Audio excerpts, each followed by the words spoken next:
This is the Glen Report on the Real News Network. I'm Sharmini Perez coming to you from Baltimore. Eritrea and Ethiopia, two of the world's poorest countries, spent hundreds of millions of dollars in a war between them. They have suffered tens of thousands of casualties as a direct consequence of this war, and all over border disputes. Now Ethiopia is calling for more sanctions against Eritrea. Now, joining me from Plainfield, New Jersey, to discuss all of this is Glen Ford. Glen is a co-founder and executive editor of the Black Agenda Report. Thank you so much for joining me, Glen. Well, thanks for the opportunity, as always.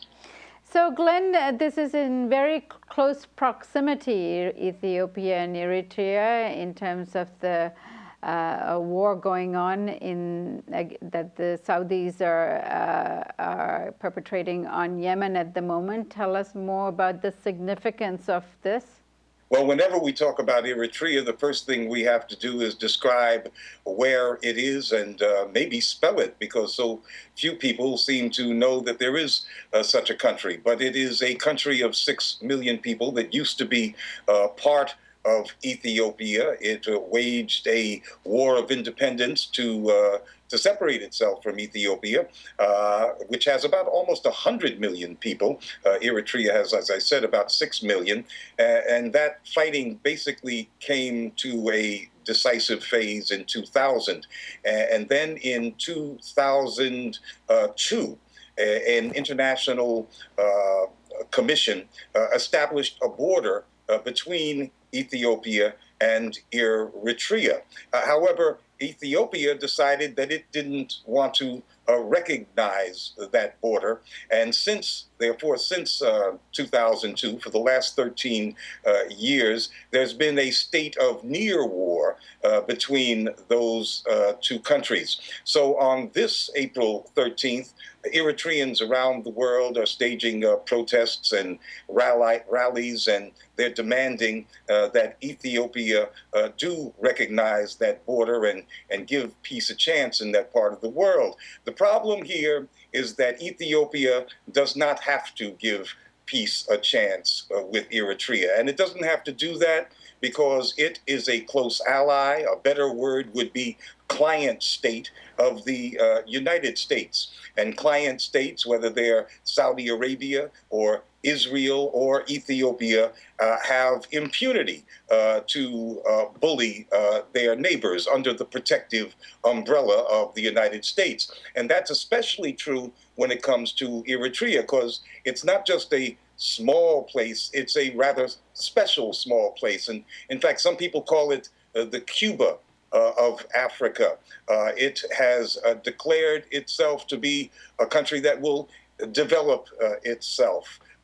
It is one of only 3 countries in Africa that has no relations whatsoever with AFRICOM, the U.S. military command in Africa.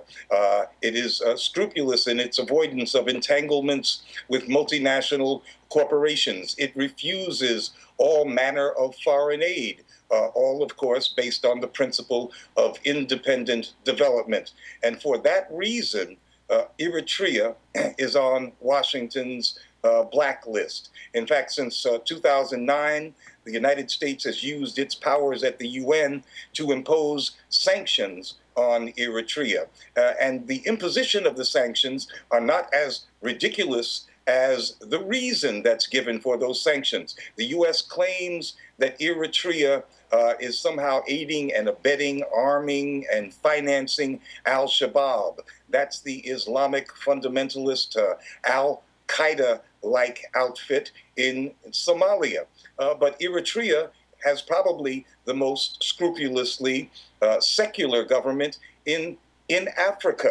There is no more secular government on the whole continent than in Eritrea. Half of Eritrea's population is Christian, about half is Muslim. It would be insane, utterly insane, for a country such as that to encourage Islamic fundamentalism. But it doesn't matter whether the charge is true or not.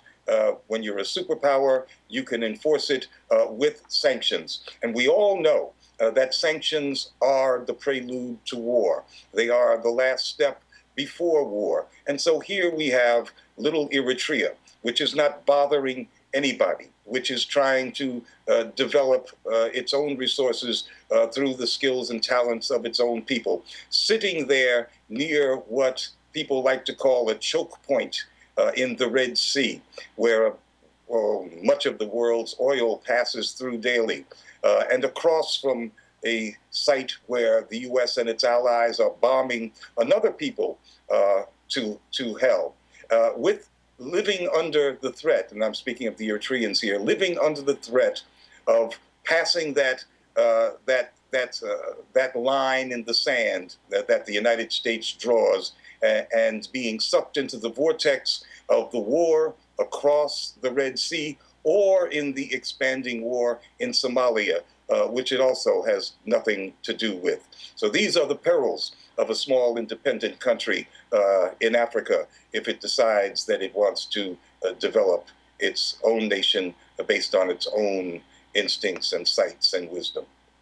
Right, and in terms of Eritrea's position on all of this and the negotiations that are going on in the UN, what are they actually calling for? What do they want?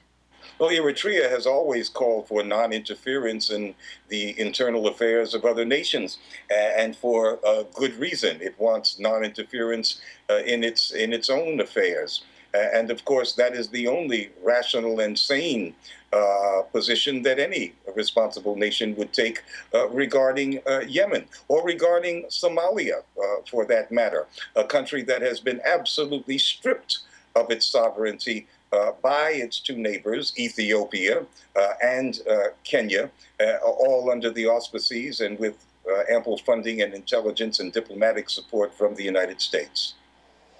Glen, as always, thank you so much for joining us, and particularly this history lesson today. Thank you. And thank you for joining us on the Real News Network.